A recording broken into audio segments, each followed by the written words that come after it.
پیارے بچوں، آج جو میں کہانی آپ کے پاس لے کر آیا ہوں اس کا عنوان ہے اتفاق میں برکت ہے۔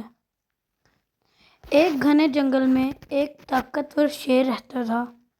جنگل کے سبھی جانور اس سے ڈرتے تھے۔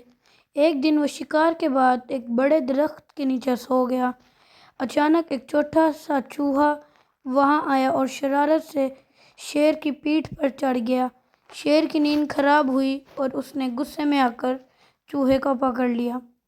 چوہا کانپتے ہوئے بولا، بادشاہ سلامت، مجھے معاف کر دیں، شاید میں کبھی آپ کے کام آ جاؤں۔ شیر زور سے ہنسا اور کہا، تم جیسے ننھے سے جانور میری کیا مدد کر سکتے ہو؟ مگر اس نے چوہے کو چھوڑ دیا۔ کچھ دن بعد شکاریوں نے جنگل میں جال بچھایا اور شیر اس میں پھنس گیا۔ وہ زور زور سے دھاڑنے لگا مگر کوئی بھی جانور اس کی مدد کے لیے نہ آیا۔ تبھی وہی چوہا دوڑتا ہوا آیا اور اپنی تیز دانتوں سے جال کاٹنے لگا۔ کچھ ہی دیر میں شیر آزاد ہو گیا۔